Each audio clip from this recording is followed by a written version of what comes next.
और पश्चिम बंगाल कांग्रेस के अध्यक्ष अधीर रंजन चौधरी ने पत्र में ममता सरकार पर गंभीर आरोप लगाते हुए राज्य में कानून व्यवस्था की बहाली के लिए राष्ट्रपति से हस्तक्षेप की अपील की है।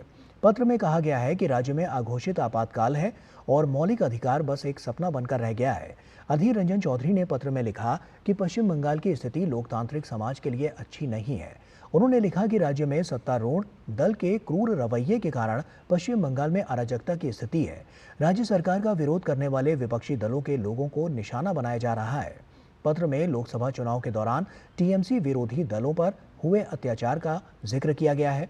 इसमें न केवल बहुत से लोगों की जान गई बल्कि रोजी रोटी से भी हाथ धोना पड़ा।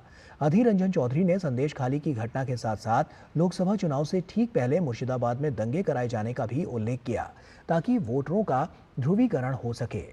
पत्र में सत्ताधारी टीएमसी द्वारा विरोधी दलों से जुड़े लोगों पर अत्याचार की कई घटनाओं का भी हवाला दिया गया है। और पश्चिम बंगाल कांग्रेस अध्यक्ष अधीर रंजन चौधरी ने कहा कि राज्य में कानून व्यवस्था की स्थिति बेहद चिंताजनक है। उन्होंने कहा कि बंगाल में अराजकता की स्थिति देखने को मिल रही है। उन्होंने टीएमसी पर जबरदस्ती चुनाव जीतने का आरोप लगाया। कांग्रेस नेता ने कहा कि लोकसभा चुनाव के दौरान केंद्र की ओर से सुरक्षा बलों की तैनाती की गई थी, इसलिए कुछ जगहों पर मतदान शांतिपूर्वक हुआ, लेकिन निश्चित रूप से ये नहीं कहा जा सकता कि हर जगह मतदान शांतिपूर्वक हुआ। बंगाल में हमें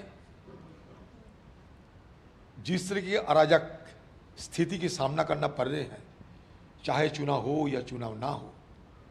चुनाव होने की पहले बंगाल में पंचायत चुनाव हुई थी, नगर पालिका चुनाव हुई थी, हमें वोट देने का मौका नहीं मिला। नामांकन भरने भी मुश्किल होने पड़े हमें। और चुनाव के बाद, चुनाव के दिन, चुनाव के पहले, चुनाव के बाद लूट और लूट, जबरदस्ती चुनाव में जीत हासिल किए जाते हैं। और उसके बाद पंचायत गठन करने के लिए भी इस तरीके की दहशतगर्द बंगाल के रीति रिवाज बन चुके हैं। और जिस दिन ये लोकसभा चुनाव हुई थी, उस समय भी, उसके पहले भी ये जो दहशतगर्द, ये बंगाल में बिल्कुल उसी तरह ही थी।